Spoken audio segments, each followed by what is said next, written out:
Assalamualaikum warahmatullahi wabarakatuh.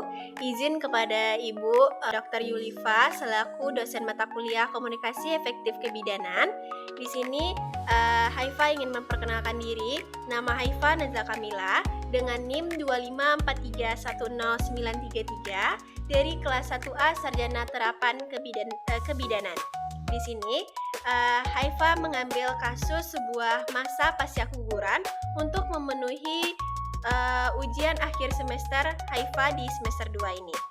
Dan videonya berikut ini.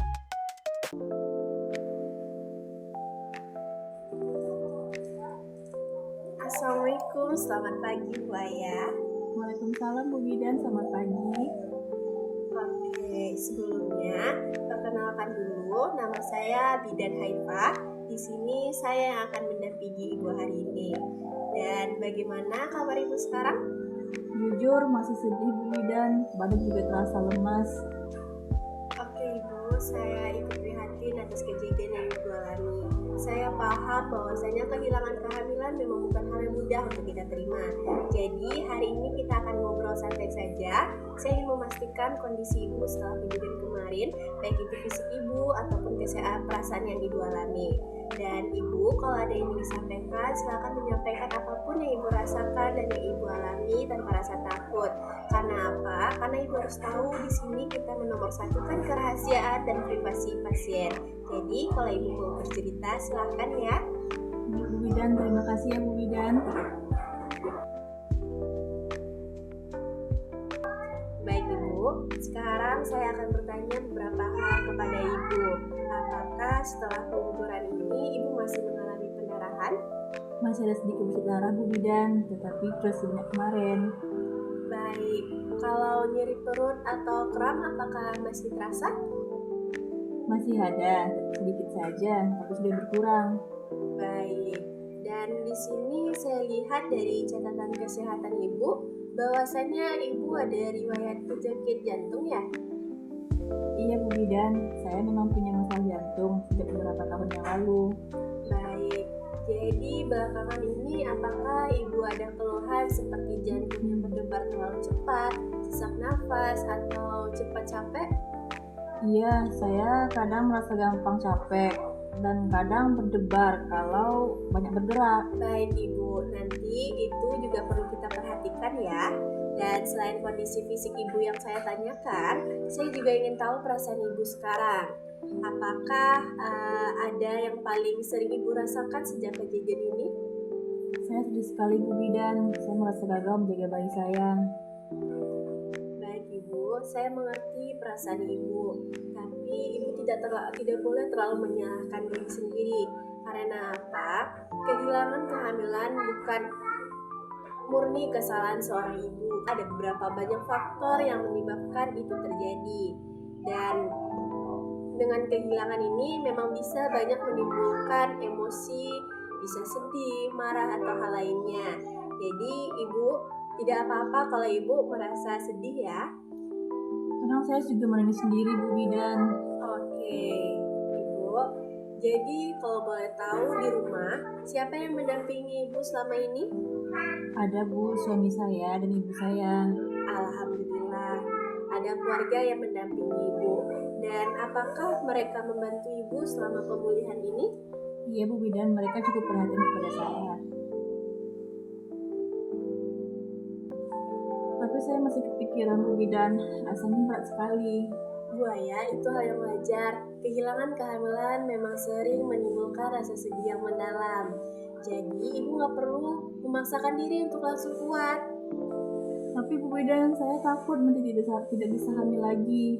Nah, Ibu, kekhawatiran itu memang sering dirasakan banyak ibu setelah keguguran. Tapi untuk saat ini, kita fokus dulu untuk pemulihan kesehatan ibunya. Nanti, setelah kondisi tubuh dan jantung Ibu stabil lagi, kita bisa diskusikan rencana kehamilan berikutnya dengan lebih aman ya. Baik Ibu Bidan. Kalau Ibu ingin menangis atau bercerita, tidak apa-apa. Saya di sini untuk mendengarkannya ya. Terima kasih Bu Bidan, rasanya saya sedikit lega setelah bercerita. Bu Aya, saya ingin menjelaskan sedikit ya. Setelah keguguran, tubuh biasanya membutuhkan waktu untuk pulih. Pendarahan ringan dan kram ringan masih bisa terjadi beberapa hari. Baik Bu Bidan, berarti itu normal ya Bu Bidan? Iya, selama tidak berlebihan. Tapi, kalau darah keluar sangat banyak sampai terus ganti pembalut setiap jam, lalu munculnya demam, nyeri hebat, atau keluar cairan berbau dan tidak sedap, itu harus segera diperiksa ya Ibu. Baik Bu Bidan. Dan karena Ibu punya riwayat penyakit jantung, kalau muncul sesak napas yang makin berat, dada terasa nyeri, jantung berdebar terus-menerus, atau pingsan, jangan ditunda untuk mencari pertolongan ya. Iya Bu Bidan, saya akan ingat itu. Nah, untuk pemulihan, usahakan cukup istirahat, makanan bergizi, minum air yang cukup, dan jangan langsung melakukan aktivitas berat ya. Baik Bu Bidan. Nah, secara emosional juga penting kalau kesedihan Ibu semakin berat, sulit tidur terus-menerus, atau sampai kehilangan semangat menjalani aktivitas sehari-hari. Dan jangan ragu untuk cerita ke tenaga kesehatan ya. Baik Bu Bidan. Nah, terkait kehamilan berikutnya, kita tidak perlu terburu-buru. Sebaiknya tubuh dan kondisi jantung Ibu benar-benar siap dulu. Untuk sementara, Ibu juga bisa mempertimbangkan penggunaan KB yang sesuai dan nanti kita pilih yang aman untuk kondisi jantung Ibu ya. Baik Bu Bidan, saya ingin tahu pilihan yang paling aman apa ya Bu Bidan? Nah, nanti kita diskusikan lebih lanjut bersama dokter yang menangani jantung Ibu supaya hasilnya lebih aman ya. Terima kasih Bu Bidan. Nah, sebelum kita akhiri, saya mau memastikan ya Ibu, coba Ibu sampaikan lagi tanda-tanda yang harus segera diperiksakan dari apa yang saya sampaikan tadi. Baik Bu Bidan, kalau pendarahannya banyak, demam, nyeri hebat, atau keluar cairan berbau. Terus kalau sesak nafas, dada sakit, atau jantung berdebar karena jantung saya. Betul sekali, berarti Ibu sudah paham ya? Sudah Bu Bidan, terima kasih banyak Bu Bidan Haifa. Sama-sama Bu Aya, apakah masih ada yang ingin ditanyakan? Untuk sekarang sudah cukup jelas Bu Bidan. Baik, kita jadwalkan kontrol berikutnya ya untuk memantau kondisi pemulihan Ibu. Nah, kalau ada keluhan sebelum jadwal kontrol, jangan ragu langsung datang atau menghubungi fasilitas kesehatan ya. Baik Bu Bidan, terima kasih ya bantuannya Bu Bidan. Sama-sama Bu Aya, semoga pemulihannya lancar dan Ibu selalu sehat. Dan hati-hati di jalan ya. Amin, terima kasih ya Bu. Assalamualaikum. Waalaikumsalam Bu Aya. Sekian saja video yang dapat Haifa tampilkan kepada Ibu untuk memenuhi ujian akhir semester Haifa terkait masa pasca keguguran tadi yang memenuhi mata kuliah komunikasi efektif dalam praktik kebidanan. Mudah-mudahan ini sesuai dengan kriteria yang Ibu butuhkan. Dan mohon maaf atas kesalahan dan tindakan Haifa dalam video tadi. Sekian saja, mohon maaf dan terima kasih. Assalamualaikum warahmatullahi wabarakatuh.